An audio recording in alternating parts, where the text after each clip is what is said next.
Consider the following expression grammar G. E gives E minus T or T. T gives T plus F or F. F gives parenthesis E parenthesis or ID. Which of the following grammar is not left recursive but is equivalent to G? So this is a question from compiler design topic regarding left recursion in grammars. So what does left recursion means? If you look at this first production, E gives E minus T. So if you see, E gives E itself again. Now this E can again give E only, like this. E gives E. Now this E can again give E. So this can keep on going on like this. This is called left recursion. Now the problem with left recursion is, if there is left recursion in a grammar, then we can't use any top-down parsers to parse that grammar. To understand about left recursion and also why it won't work for top-down parsers, you can refer to the video lectures and gain more insight. So in the question, they have given this particular grammar and they are trying to eliminate left recursion in this grammar, and they are asking which of the following options is the correct grammar which is equivalent to this, which also does not have left recursion. So if you refer to the video lectures, you can see a procedure there for eliminating left recursion in grammars, but I won't be trying to eliminate left recursion in this grammar and obtain the final grammar, because already we have the option. So we just need to eliminate the grammars which is not equivalent to this or which has left recursion, and we can eliminate the option and find out the right answer. So I'll be using that approach for this question instead of directly trying to eliminate left recursion here. So to understand how to eliminate left recursion, for that procedure, as I said, please refer to the video lectures. So let's take a deeper look into this grammar. So what does E generate? E gives E minus T. Now E again can give E minus T, and this E, let us say I am resolving it to T. So if you look at this expression, what I have got is T minus T minus T.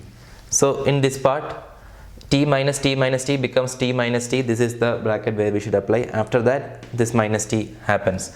So we can say that minus is left associative from this grammar. The operator minus is left associative. Now if you look at the production for T, T gives T plus F and keep on giving T plus F until T can be resolved to F. So T gives T plus F, this T will again give T plus F. Now this T I can give F. So if you look at this, what I have got is F plus F plus F. And in this F plus F also I am applying the bracket first. The initial F plus F I am coupling together, and after that I am adding F. So if you see clearly, plus is left associative in this grammar. Now let us say I have an expression final string ID minus ID plus ID. So how can I get this string from the grammar? How I will do that is, ID I will resolve to F, this ID also I will resolve to F, and this F I will resolve to T. Now I can apply T plus F. T gives T plus F, which I have done here. Similarly, this ID I will resolve to F, F I will resolve to T, T I will resolve to E. Now I can do E minus T. E gives E minus T, like in the first one. So essentially what happened here is, for ID minus ID plus ID, what we did is we are applying the brackets in this way. Okay, we are adding the first IDs together, and after that we are subtracting that from ID. So clearly for ID minus ID plus ID, we are doing the plus operation first, and after that we are doing the minus operation, which means plus has higher precedence in this grammar and minus has a lower precedence. Now based on this info, we will look at the question. We look at the options. For option A, if you see, E gives E minus T or T. Now this is clearly left recursion. E gives E minus something, which this E I can keep on resolving to E, which will appear at the start. So this is left recursion. We haven't eliminated left recursion here. So A is wrong.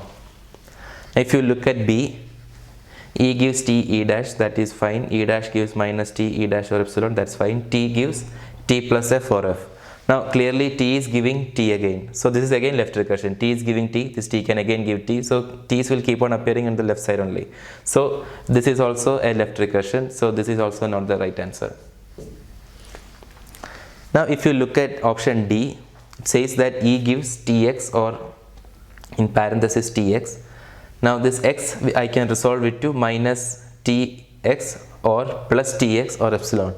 See, for the X term, I can simultaneously do minus T or plus T, which means minus or plus both can appear from X.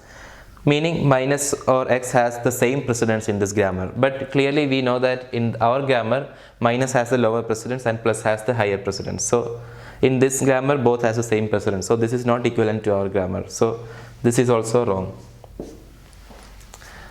C is the only option left, and that was the right answer. You can try generating strings from this grammar and then verify that all the strings that we get will be equivalent to this grammar only. C is the right answer.